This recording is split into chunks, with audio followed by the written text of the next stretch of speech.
नमस्कार, news update में आप सभी का स्वागत है। मैं हूं आपके साथ मधु पोपटानी। रुक करते हैं खबरों का, जहां उत्तर प्रदेश उपचुनाव में मिली जीत के बाद लखीमपुर पहुंचे डिप्टी सीएम केशव प्रसाद मौर्य ने अखिलेश यादव पर जमकर निशाना साधा। भाजपा जिला कार्यालय में कार्यकर्ताओं को संबोधित करते हुए उन्होंने कहा कि अखिलेश यादव 27 छोड़िए 47 के बारे में भी ना सोचे। जब तक भारत विकसित और विश्व में नंबर 1 नहीं बन जाता तब तक भाजपा नहीं जाने वाली। वहीं उन्होंने आगे कहा कि सपा ने झूठ और साजिश करके लोकसभा चुनाव में जीत हासिल की थी।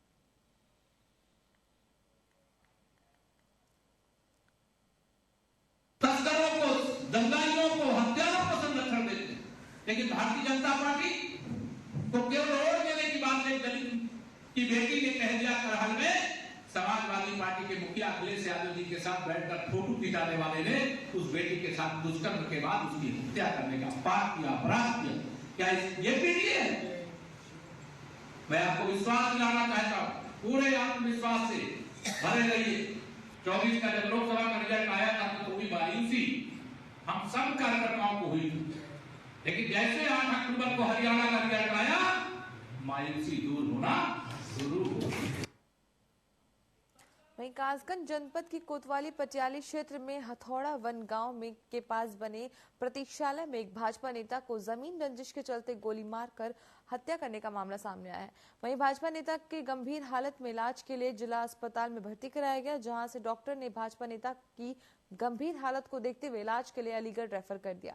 आपको बता दें कि राजू चौहान भाजपा युवा मोर्चा के जिला उपाध्यक्ष हैं, जो कि कासगंज जिले के थाना पटियाली क्षेत्र के हथौड़ा वन गांव के रहने वाले हैं। जानकारी के मुताबिक राजू चौहान गांव में किसी कार्य से जा रहे थे, तभी गांव के समीप बने यात्री प्रतीक्षालय पर राजू चौहान को घात लगाकर बैठे हमलावरों ने गोली मार दी। पटियाली थाना प्रभारी राधेश्याम ने कहा कि आरोपियों की तलाश की जा रही है, जल्द उन्हें गिरफ्तार कर लिया जाएगा।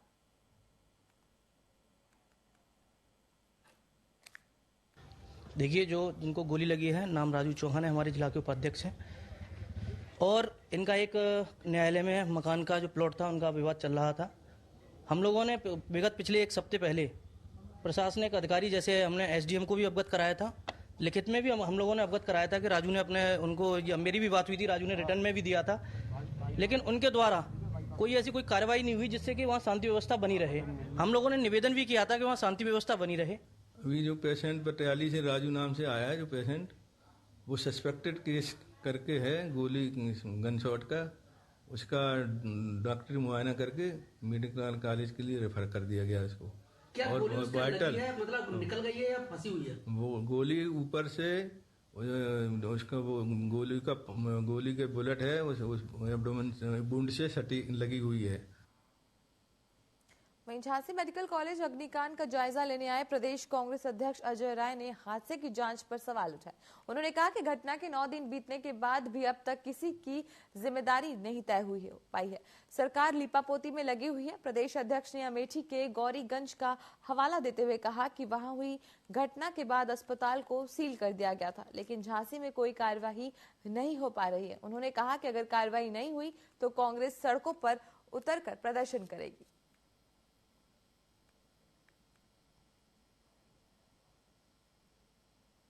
नहीं, आज यहाँ बहुत ही दुर्व्यवस्था है। मैंने देखा, पहले तो यहाँ पे जो सिलेंडर हैं, आग बुझाने वाले गैस सिलेंडर, मैंने देखा 2019 के हैं, और ये 19 के सिलेंडर मतलब ये 2 साल बाद पूरी तरीके से एक्सपायर हो जाते हैं।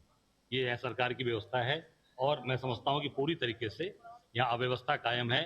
18 बच्चों की व्यवस्था थी और यहाँ पे 49 बच्चों को एडमिट किया गया। 49 बच्चे एडमिट हुए और एक एक प्लग में 2-2 तार लगाए गए होंगे, 2-2 मशीनों को जोड़ा गया होगा, जिसके नाते ओवरलोड हुआ और शॉर्ट सर्किट हुआ होगा, प्लग में आग लगी होगी और वो वहां से उसमें चिंगारी निकली होगी।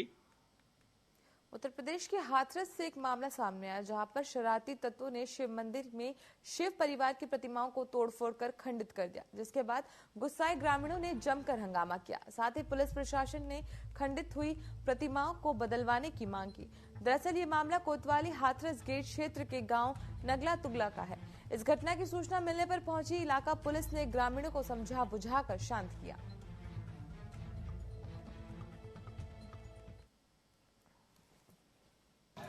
ये जो मामला हुआ है, यहाँ पर बता रहे हैं किसी ने मंदिर तोड़ दिया। इसी प्रकरण में समस्त बजरंग दल यहाँ मौजूद है। तो अब क्या कार्रवाई करना चाह रहे हैं, क्या हुआ आगे? कार्रवाई का जिसने मंदिर तोड़ा हम उसको खिलाफ मुकदमा दर्ज कार्रवाई करना चाह रहे हैं और मंदिर पुनः ऐसे स्थापित करना चाह रहे हैं। तो किसने तोड़ा होगा मंदिर? अब ये तो जांच का विषय, मंदिर जिसने तोड़ा। ये एक प्राचीन मंदिर है थाना हाथरस गेट अंतर्गत। यहाँ कुछ अराजक तत्वों द्वारा भगवान शिव की प्रतिमा खंडित की गई, ऐसी सूचना हम लोगों को मिली। हम लोग मौके पे आए और इसमें समुचित विधिक कार्रवाई की जा रही है। और चूंकि अभी अज्ञात में ये जानकारी है, उसका नाम पता नहीं है, तो हमने अज्ञात में मुकदमा पंजीकृत करा रहे हैं। नियमानुसार विधिक कार्रवाई, सख्त कानूनी कार्रवाई की जाएगी। मूर्ति की स्थापना करा दी गई है। हमारे साथ ब्राह्मण शिरोमणि यहाँ के उपाध्याय जी और अन्य लोग मौजूद हैं। झांसी के बेतवा प्रखंड नहर में नहाने गए एक बुजुर्ग लापता हो गया। मोच कोतवाली क्षेत्र के ग्राम बकुआ निवासी एक बुजुर्ग बेतवा प्रखंड नहर में नहाने गया था, लेकिन वो देर शाम तक भी घर नहीं लौटा तो परिजन नहर पर पहुंचे और बुजुर्ग को ढूंढा, लेकिन जब वो कहीं नहीं मिला तो उन्होंने लापता होने की सूचना पुलिस को दी। नहर के किनारे बुजुर्ग के कपड़े मिले हैं, जिसे अंदाजा लगाया जा रहा है कि वह नहाने के लिए नहर में कूदा था और डूब गया। वहीं मौके पर पहुंची मोट पुलिस बुजुर्ग की तलाश में जुटी हुई है। धर्मेंद्र सिंह नाम है, बकुआ बुजुर्ग गाँव के। क्या घटना हुई? तो हमारे दादाजी हैं, वो वैसे डेली नहाने आते थे नहर पर। ये बकुआ की नहर है जो आप पीछे देख रहे हैं, ये जो नहर है इसमें। तो 9-10 बजे के लगभग वो आए घर से, फिर वापस नहीं आए। तो हमें शंका हुई, फिर हम 2 बजे के लगभग 2 के बाद हम देखने के लिए आए तो फिर कपड़े रखे मिले उनको, चप्पल, सारे कपड़े। तो यही शंका लगी है हमें कि डूब गए हैं। धर्मेंद्र। झांसी के रेलवे स्टेशन के बाहर खड़ी कार में व्यक्ति के शव मिलने से क्षेत्र में हड़कंप मच गया है। कार 3 दिनों से रेलवे स्टेशन के बाहर खड़ी थी। मृतक के जेब से आधार कार्ड बरामद किया गया है, जिससे उसकी पहचान बिजली विभाग के इंजीनियर के रूप में हुई है। सूचना मिलने पर मौके पर पहुंची पुलिस ने शव को कब्जे में लेकर मामले की जांच में जुट गई है।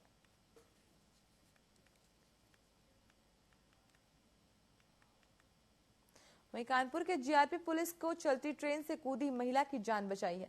दरअसल कानपुर सेंट्रल स्टेशन के प्लेटफॉर्म नंबर 1 पर महिला ट्रेन में चढ़ रही थी, लेकिन उसके परिवार के लोग प्लेटफॉर्म पर ही रह गए। ऐसे में महिला घबरा गई, वो चलती ट्रेन से कूद गई।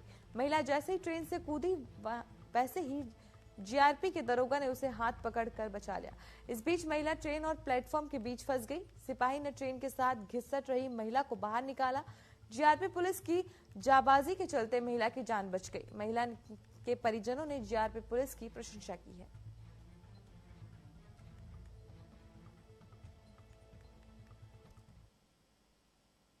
महिला के कुछ परिवार के वो बच्चे छूट गए थे, जिसको महिला बार बार पुकार रही थी और हम लोग को ऐसा लग रहा था कि कहीं महिला गिर न जाए।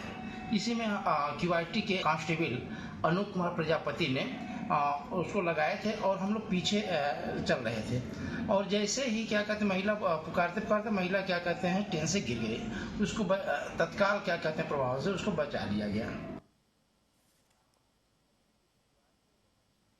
बात करते हैं झांसी के, जहां से एक हैरान कर देने वाला मामला सामने आया, जहां पर महुरा थाना पुलिस ने प्रेमिका के अपने पति के साथ मिलकर प्रेमी को मौत के घाट उतार दिया और उसकी शव को कुएं में फेंककर फरार हो गया।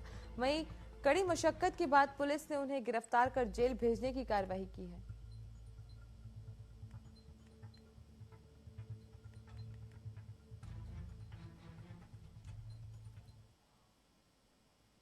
यहाँ रुकते एक छोटे से ब्रेक के लिए, जल्द हाजिर होंगे।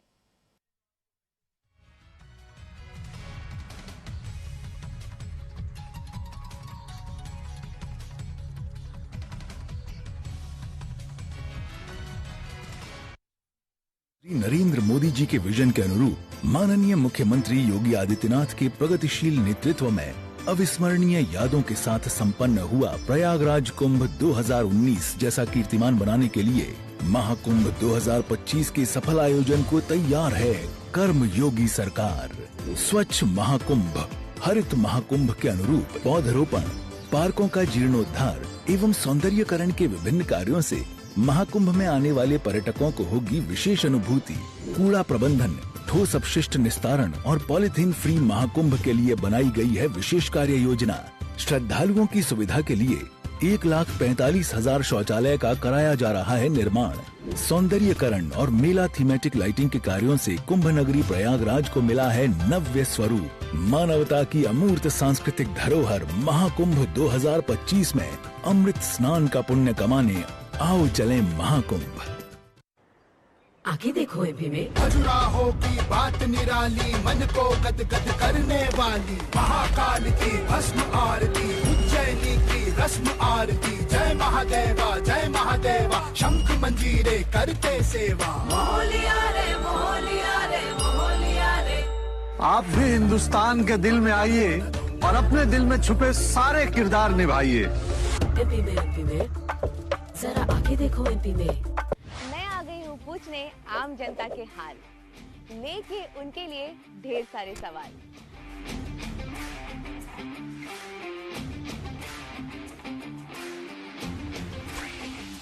जानेंगे उनके रिएक्शन क्विक, क्योंकि मैं लेकर आई हूँ क्या बोलती पब्लिक।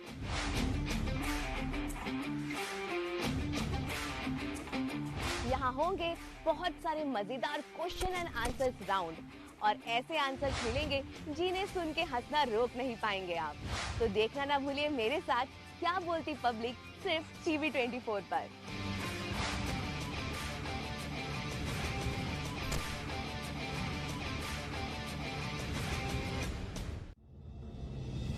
वो शाम पुरानी ढल चुकी, अब नए सूरज से दरकार है। चाहिए एक तलबगार सच का, अरसे से सुना पड़ा बाजार है। कहीं रुदन है, कहीं घुटन है,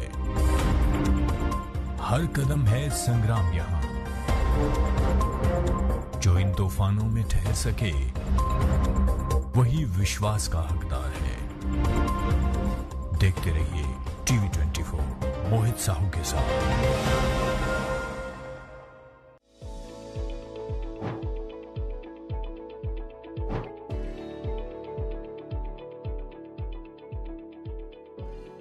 रीजनल इंडस्ट्री कॉन्क्लेव की सफलता के बाद मध्य प्रदेश सरकार अब विदेशी निवेशकों को लुभाने की कोशिश में जुट गई है।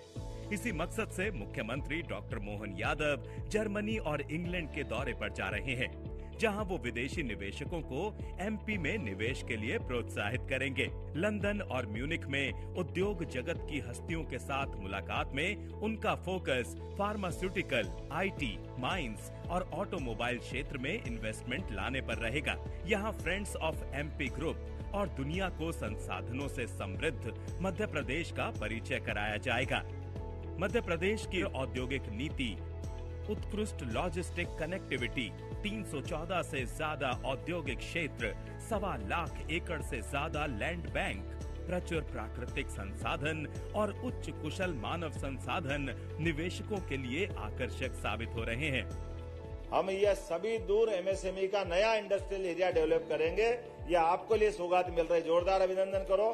प्रत्येक क्षेत्र में विकास की संभावना, केवल काम करने की तो देर है। तो अब यहाँ हमने टूरिज्म का, इंडस्ट्री का, माइनिंग का, एमएसएमई का, हेवी इंडस्ट्री का, बहुत सारे अलग अलग चीज कर दी। हमारा ये सब सेक्टर में समान रूप से विकास की संभावना है।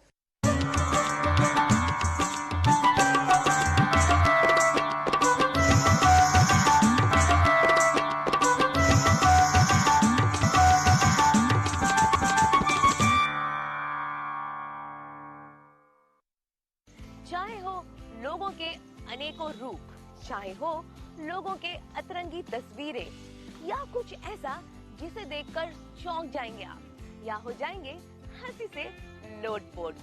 आपको दिखाएंगे ये सब सिर्फ यहाँ। तो मैं अंकिता लेकर आ रही हूँ आपके लिए एक ऐसा स्पेशल शो जिसका नाम है वायरल 24, जहाँ पे होंगे सोशल मीडिया पर वायरल हुए तमाम ऐसे मशहूर वीडियोस। तो देखना ना भूले हमारे साथ हमारा ये शो वायरल 24।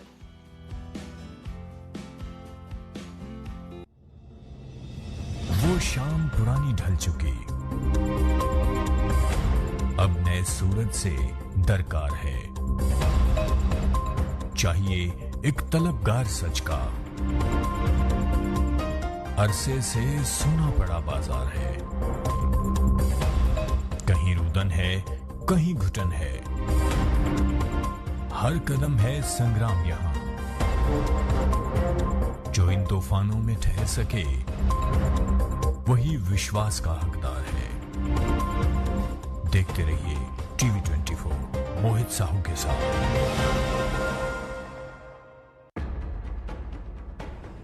देश के धुरंधरों से बेबाक बातचीत, आपके सवालों का हम मांगेंगे जवाब। तीखे सवालों की जानिए हकीकत, सवाल सियासत के, सवाल समाज के, सवाल मुद्दों के, सच जो आप जानना चाहते हैं हम लाएंगे दिग्गजों का सच सामने। बिना पर्दा, बेझिझक, बेबाक, सवालों का तूफान, जवाबों का सैलाब। देखते रहिए चैनल हेड मोहित साहू के साथ सीधी बात माननीय के साथ, हर रविवार शाम 7 बजे सिर्फ टीवी 24 पर। आके देखो एमपी में। मोह लिया रे महल बुला के, ओढ़ा छतरी शान दिखा के, मन बैरागी मोह लिया, तेरी चुप्पी प्रेम सौगात पिया। तू जंगल है खामोशी का, तू कारण है मदहोशी का। मोह लिया रे। आप भी हिंदुस्तान के दिल में आइए और अपने दिल में छुपे सारे किरदार निभाइए। एमपी में जरा आके देखो एमपी में।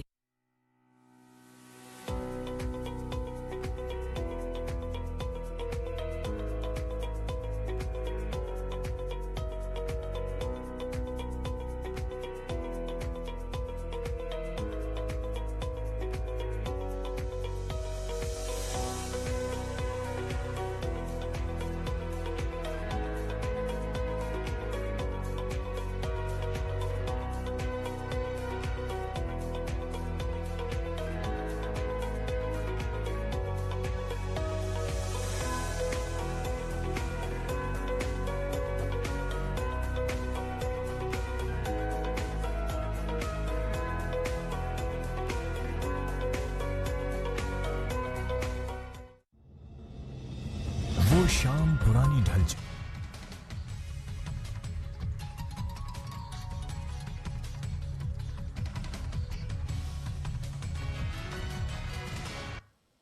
ब्रेक के बाद आप सभी का फिर से स्वागत है। रुक करते खबरों का, जहां बुलंदशहर के नंगला मेवाती गांव में इनामी बदमाश को पकड़ने गई पुलिस की टीम पर ग्रामीणों ने हमला कर दिया। पुलिस और ग्रामीणों के बीच फायरिंग भी हुई। इस दौरान गोली लगने से एक ग्रामीण घायल हो गया। मौके पर पहुंची पुलिस ने इनामी बदमाश को गिरफ्तार कर लिया और घायल को इलाज के लिए जिला अस्पताल में भर्ती कराया गया। वहीं पुलिस ग्रामीणों को गोली मारने वाले बदमाश की तलाश में जुटी हुई है।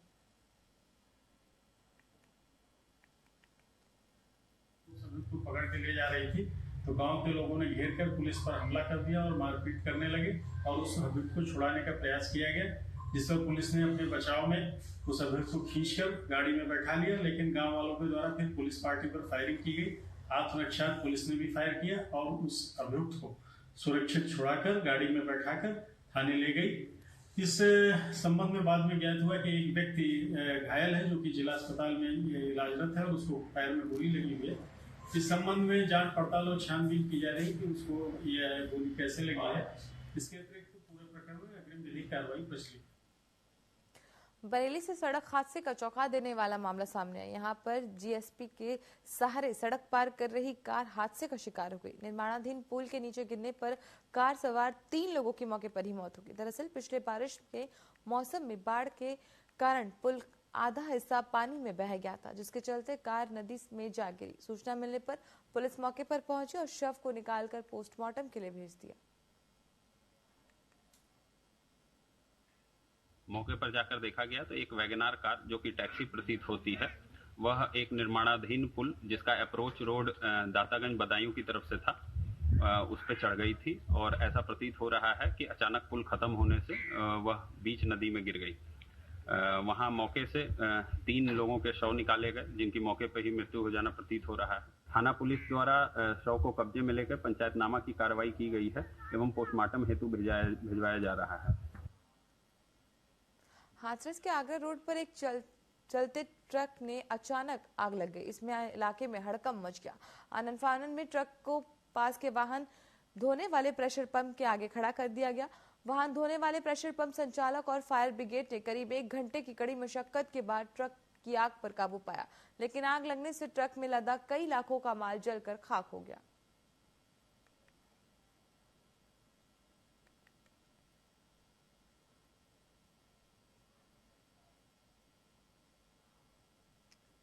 बुलंदशहर के खुर्ज मगर थाना क्षेत्र में नेहरूपुरम के पास एक सड़क हादसा हो गया।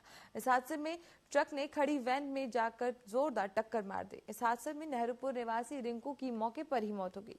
बता दें कि रिंकू पानी से भरे वैन को किनारे खड़े कर पानी के जार उतार रहा था। इसी दौरान यह हादसा हो गया। वहीं घटना की सूचना पर पहुंची पुलिस ने शव को पोस्टमार्टम के लिए भेज दिया है।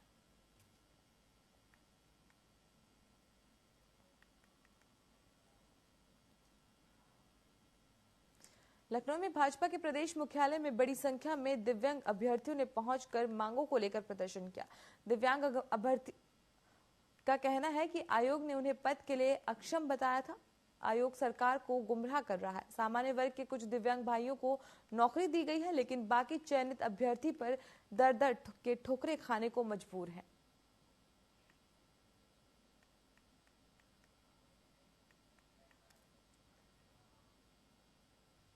उत्तर प्रदेश के संभल में शाही जामा मस्जिद के दोबारा सर्वे को लेकर रविवार की सुबह हुए बवाल में 3 शख्स की मौत हो गई, जबकि डिप्टी कलेक्टर, एसपी के पीआरओ और सिपाही सहित कई पुलिसकर्मी घायल हो गए। पुलिस ने लाठीचार्ज किया और आंसू गैस के गोले भी छोड़े, भीड़ को खदेड़ दिया, जिसके बाद गुस्साई भीड़ ने मस्जिद के बाहर खड़ी कारों और बाइकों में आग लगा दी।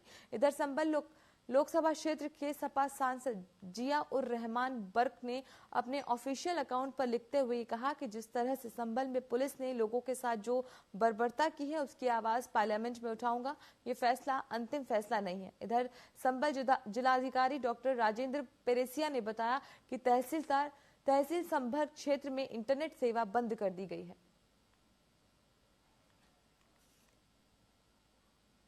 हमने कुछ लोगों को अरेस्ट किया, उसमें 2 महिलाएं भी थी जो छत पर से पत्थर चला रही थी, उनको भी अरेस्ट किया है और हम उस पर आगे की कार्रवाई कर रहे हैं।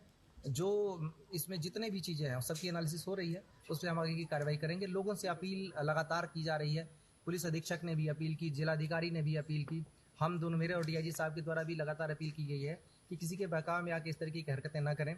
इससे जीवन को खतरा तो है ही है, शहर के अमन को भी खतरा है और सबसे बड़ी बात है कि इसमें से कई लोगों का भविष्य बर्बाद हो जाएगा। नियंत्रण में ही रहे, कोई दिक्कत न हो, इसके लिए अभी हम सभी ने रणनीति बनाई है। फोर्स पूरी तरह बाहर से भी बुला ली गई है, सभी जगह फोर्स मौजूद है और हम किसी भी तरीके की घटना इस तरीके की अगर कोई करता है या उकसावे की जो कार्रवाई कर रहा है उसकी भी पहचान कर रहे हैं और उसको भी हम जल्दी ही कानून के दायरे में 163 जो कि पहले पूर्व में 144 ग्रुप में जानी जाती थी वो लगाई गई है। कोई भी व्यक्ति कानून को अपने हाथ में लेगा उसके खिलाफ कठोर से कठोर कार्रवाई की जाएगी और जिन लोगों को मुचलके में पाबंद किया गया था उन लोगों के खिलाफ भी कार्रवाई की जाएगी। ये भीड़ जिन लोगों द्वारा उकसाई गई है उनके सीसीटीवी कैमरे भी निकाले जाएंगे और उन लोगों पर कठोर से कठोर कार्रवाई अमल में लाई जाएगी जो कि जिंदगी भर याद रखेंगे। न्यूज अपडेट में फिलहाल के लिए इतना ही। अब बने रहें TV24 के साथ। नमस्कार।